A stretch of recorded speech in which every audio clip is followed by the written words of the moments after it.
For more on this, let's bring in Ben Aris. He's the editor-in-chief at Business New Europe and joins me now live from Berlin. Ben, great to have you here with us on TRT World. So, given the ADF's unprecedented success in Thuringia, with exit polls showing between 31.2% and 33.2% of the vote, how do you assess the failure of mainstream parties to counter this momentum?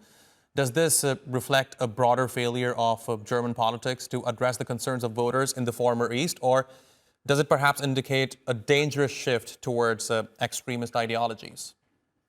It's a bit of both. That since the unification of Germany, whatever that was, 30 years ago, that the German government has poured money into East Germany. But if you look at the map, in terms of demographics, in terms of politics, in terms of income, in terms of pretty much everything, that they failed to integrate what was the DDR, the Eastern German Republic, into Western Germany. And this vote is very much part of that. That the mentality of the people living in the East is very different from Western Germany. And this is largely a protest vote, and it's been exacerbated by all the problems that Germany is facing. As a result of the war in Ukraine, in the cost of living, the energy prices have been shooting up, and unemployment is rising. Germany is teetering on the edge of recession, and the people in Eastern Germany are looking at Berlin and saying that you failed us. The SDP, Scholz, has failed you, and he's failed to make any difference. And so what we're seeing now is that the AfD, the Alternative for Deutschland, the AfD, has done extraordinarily well in these polls. I mean, it doesn't do half as well in the rest of Germany, but it's done extraordinarily well here.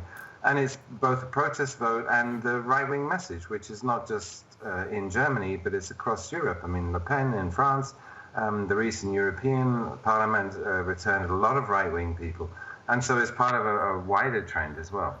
Right. Now, Ben, I want to talk about the wider political discourse in Germany. So the AfD's rise has been described as a historic success by its leader, yet the success comes despite the fact that its Thuringian chapter is officially classified as right-wing extremist by German security authorities. So what does this tell us about the current state of political discourse in Germany, where a party with such associations can still achieve such a significant victory?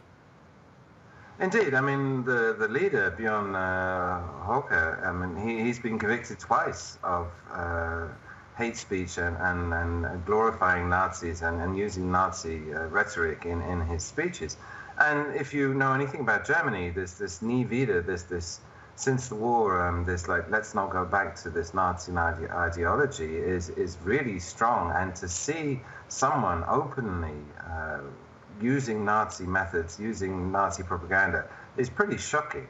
But it's, as I say, it's a reflection on the terrible place that Germany finds itself in today, and that the people, particularly in the former East Germany, are rallying against this. I mean, they've rallied to AfD, and the party was set up 11 years ago, and it's done extremely well as a result, playing on these populist themes, which are, unfortunately, across the whole of Europe. And it's not just. I mean, Europe as a whole is being thrown into recession, there's hard times, and people are unhappy. And unfortunately, this populist message that Hitler used to fuel his rise to power is again working. Ben Aris, it's always a pleasure talking to you. Thank you very much for joining me here on TRT World.